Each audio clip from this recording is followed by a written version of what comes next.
Hey everyone, thank you again for joining us on Young Adult Matters. For those that are just tuning in, let me introduce you to our guest. We have Joe, Renato, and Father Andy.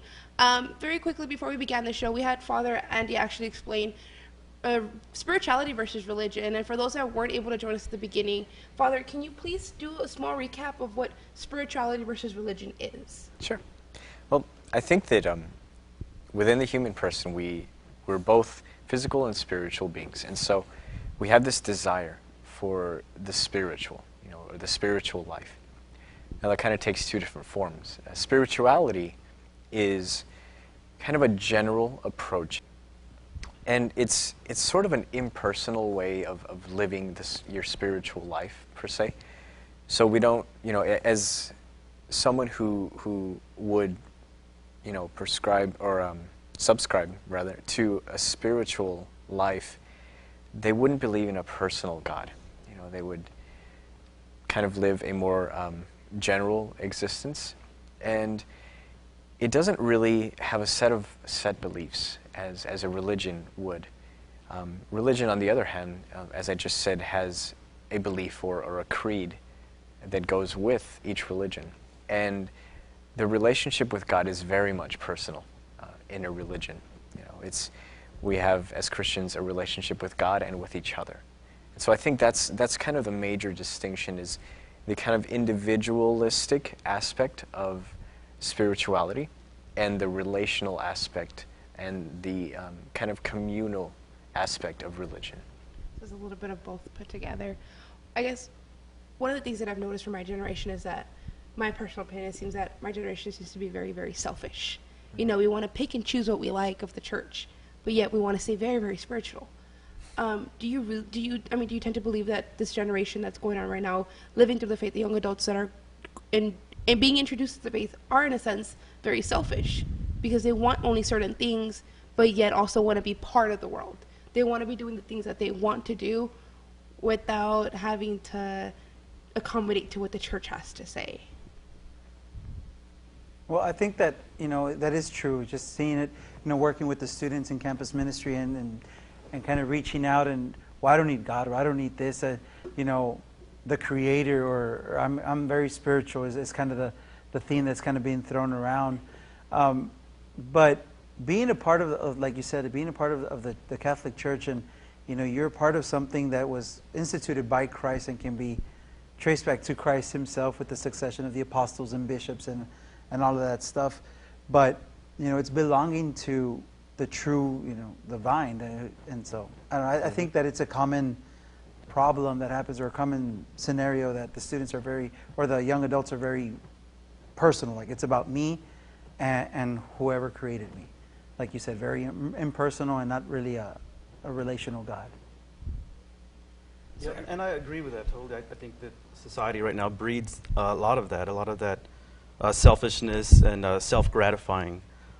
Whatever's best for Renato. Let me, try to attain whatever I can. The nicest car, the biggest house, a lot of money. It just kind of pushes away God in every sense of the way.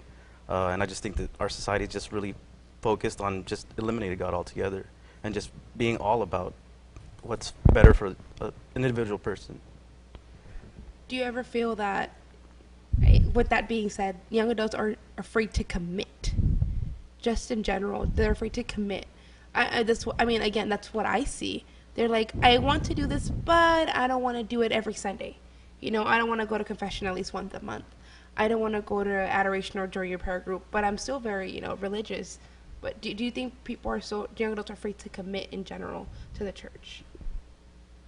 I think that humans kind of are afraid to commit, and we're seeing that a lot in kind of the current generation who's coming up, which is young adults, of course. And I think that is true. I would say that, it kind of goes along with the individual aspect of the American culture, if you will. That's kind of what our country was founded on, is individualism and independence and, like, I can do this. And that goes very much against the teaching that we are all one, in Christ. So I think that that's got a lot to do with it as well.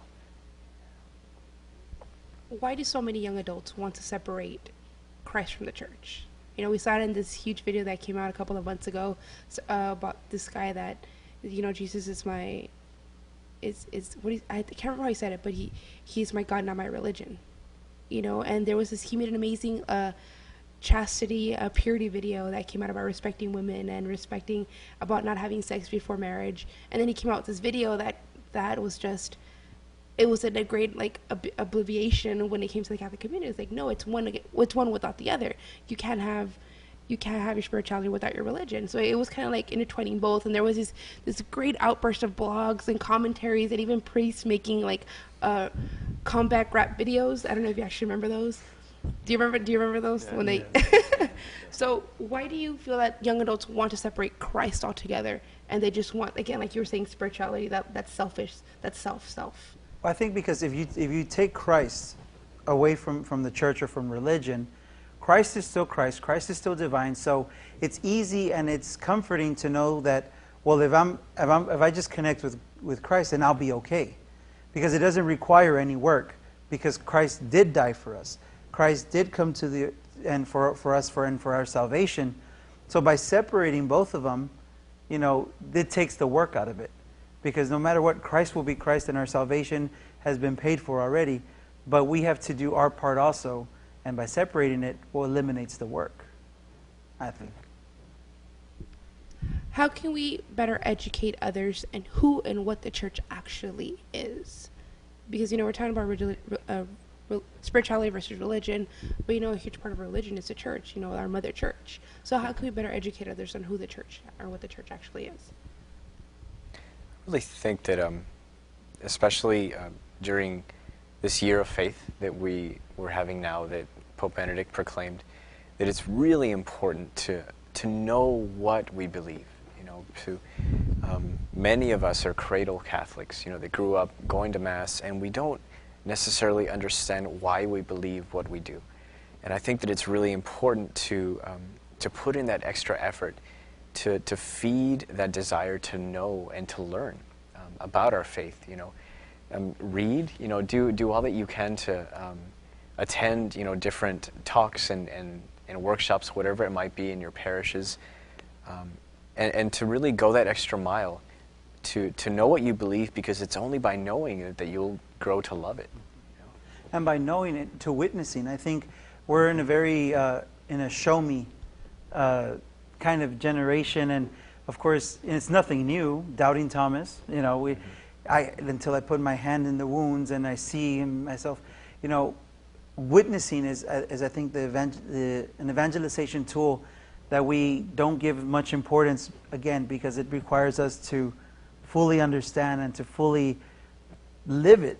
Mm-hmm. So I think the problem, or the solution to the problem, is also kind of the problem in itself, where it's a vicious cycle. But witnessing, I think, would be the best way to do it, because that's what speaks to people. You know, we hear the cliches all the time.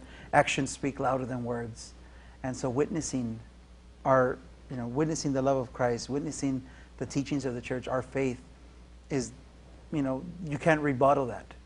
If someone's being good and loving and sharing that, there's no way that you can change that up. Of course, then, you know, if the person's doing it genuinely. So I think the witnessing is a powerful tool to use. And going along with the witnessing, just you going out there as lay people, you know, we are called to be the common priesthood, to evangelize and spread the word of God. And, you know, how he's saying, you know, you lead by example, and people, if you follow Christ's teachings, you're an example for others. Other people will see that and follow that. And I think that's really important to us as lay people to go out there and really, you know, do as Christ did, and that way people will follow along. And there's resources available. Like, we're very lucky in our diocese to have the San Juan Diego Ministry Institute, mm-hmm. that their primary goal and their mission is to form the lay ecclesial ministry within our diocese. And if those are big words, basically non-priests, non-ordained, non-deacons, you know, because there is a responsibility for us to form ourselves and know what we believe and to be able to live it out. There's different movements, the Movimiento Familiar Cristiano, there's Acts, there's Cursillo, there's a lot of things that are available to us locally that we don't have to go out. We don't have to leave the area. We don't have to do online classes. But the San Juan Diego Ministry Institute in San Juan is one of those that we should really tap into. What are some other examples besides the Juan Diego Ministry and some of the retreats and organizations that are together that we can actually, like you said, the witnessing, and you said lay ministry, being part of the lay community. What are some ways that we can actually commit to it? You know, is being the year of faith. Thank you for bringing that up. It's very, very important. You know, we're called to get closer to the Eucharist. We're called to find out why we believe what we believe, to ask the question why. You know, that's what our role as a Christian is to ask why. So what are some other ways that we can not only educate ourselves, but we can actually commit to better understanding what the church is, or educating others as well? You know, I think participating in you know, Bible studies and different teachings that a lot of parishes have. You know, I keep hearing about these different things that parishes are doing, and I'm so excited about it because they're opportunities for people to sacrifice a little bit, you know, to spend an evening away from your home, whatever it is that you're doing, and go and learn about our faith, you know, and so that's one way to commit yourself to doing that.